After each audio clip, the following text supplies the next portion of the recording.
నిన్నటిదాకా పార్టీ కార్యాలయం కలకల్లాడిపోయేది. పక్క రాష్ట్రంలో అధికారంలో ఉన్నప్పుడు సంబరాలు జరిగితే ఇక్కడ గజ్జెకట్టి ఆడేవారు. అసెంబ్లీ ఎన్నికల్లో ఓటమితో ఆ పార్టీ నేతలు ఢీలా పడిపోయారా? ఉన్న ఇద్దరు కీలక నేతలు పక్క పార్టీల వైపు చూస్తున్నారా? రేపో మాపో వైసీపీ కండువా కప్పుకునేందుకు ఓ కీలక నేత రెడీ అయ్యారా? ఉమ్మడి ఆంధ్రప్రదేశ్ విభజన తర్వాత టీఆర్ఎస్ ఓ వెలుగు వెలిగింది. సొంత రాష్ట్రం తెలంగాణతో పాటు పక్క రాష్ట్రాల్లోనూ పాగా వేయాలని భావించింది. అనుకున్నదే తడువుగా కార్యాచరణ రూపొందించింది. టీఆర్ఎస్ ను జాతీయ పార్టీగా మార్చేశారు. బీఆర్ఎస్ గా నామకరణం చేశారు కేసీఆర్.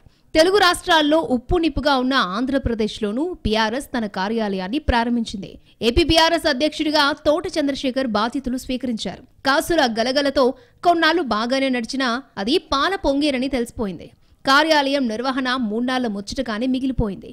బీఆర్ఎస్ కార్యాలయం ఓపెనింగ్ సమయంలో చేసిన హంగామా 3 రోజులకే చప్పబడిపోవడం, మొదటి రోజు చేసిన సందడి, వచ్చిన నాయకులు మరుసటి రోజు నుంచి కనబడకపోవడంతో ఆ పార్టీకి ఆంధ్రప్రదేశ్లో ఉన్న బలాన్ని రుచి చూపించింది. పార్టీ కార్యాలయం నడుపుతున్నందున అడపాదడపా రాష్ట్ర అధ్యక్షులు వచ్చినప్పుడు కార్యాలయం వద్ద 10 మంది సందడి కనిపిస్తోంది.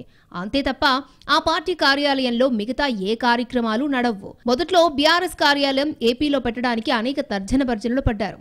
మంగళగిరిలో అని, విజయవాడలో అని, చివరకు గుంటూరులో తీసుకొచ్చి పెట్టారు. ఆ పార్టీ రాష్ట్ర అధ్యక్షుడిగా ఉన్న తోట చంద్రశేఖర్ గుంటూరు వాసి కావడంతో అక్కడ కార్యాలయాన్ని ఇక్కడ పెట్టారు. ఆ తర్వాత కూడా రాష్ట్ర అధ్యక్షుడు తోట చంద్రశేఖర్ వస్తే తప్ప కార్యాలయంలో యాక్టివిటీస్ ఏమీ ఉండవు. ఇప్పుడు బీఆర్ఎస్ పార్టీలో ఉన్న కీలక నేతలు కూడా తలోదారి చూసుకుంటున్నారని ప్రచారం జరుగుతోంది. దీంతో అసలు బీఆర్ఎస్ ఏపీలో బతికి బయటపడుతుందా అన్న సందేహాలొస్తున్నాయి. రాష్ట్ర అధ్యక్షుడిగా ఉన్న చంద్రశేఖర్ పక్క పార్టీలకు వెళ్లిపోతారని, ఆయన కుటుంబం గుంటూరు పశ్చిమ నుంచి పోటీ చేయడానికి సిద్ధమవుతోందట.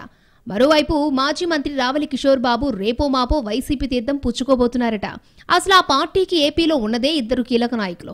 ఆ ఇద్దరు కూడా బయటకు వెళ్లిపోతూ ఉండడంతో ఏపీలో బీఆర్ఎస్ మనుగడ కష్టమే అని తెలుస్తోంది. సాధారణంగానే తెలంగాణ పార్టీకి ఏపీలో పెద్దగా రాజకీయ అభివృద్ధి ఉండదు. అలాంటి పరిస్థితుల్లో జాతీయ పార్టీగా బీఆర్ఎస్ అని నామకరణం చేసి గుంటూరులో కార్యాలయం పెట్టారు. ఇప్పుడు అదే బీఆర్ఎస్ ను సెంటిమెంట్ గా టీఆర్ఎస్ గా మార్చాలని సొంత రాష్ట్రాల్లో డిమాండ్లొస్తున్నాయి. టీఆర్ఎస్ గా మారిస్తే ఏపీలో రాజకీయాలు చేయడం, మనుగడ సాధించడం కష్టమేనని స్థానిక రాజకీయ నేతలు చెబుతున్నారు. తెలంగాణ రాష్ట్ర సమితి పేరుతో ఏపీలో రాజకీయాలు చేయడం ఎంతవరకు సాధ్యం అనే ప్రశ్న కూడా వస్తోంది. రాబోయే ఎన్నికల్లో టీఆర్ఎస్ పాత్ర కేవలం తాత్కాలికమేనని, పెద్దగా ఫలితాలు కూడా ఆశించక్కర్లేదు అనేవారు కూడా ఉన్నారు. అయినా సొంత రాష్ట్రాల్లో అధికారం కోల్పోయి ఉన్న భారత రాష్ట్ర సమితికి పక్క రాష్ట్రాల్లో అధికారం సాధించడం, అధికారంలో కీలక పాత్ర పోషించడం సాధ్యమయ్యే పనేనా అంటున్నారు. ఏది ఏమైనా ఉద్యమ స్ఫూర్తితో వచ్చిన బీఆర్ఎస్ తెలంగాణలో 2 పర్యాయాలు అధికారాన్ని హస్తగతం చేసుకుంది.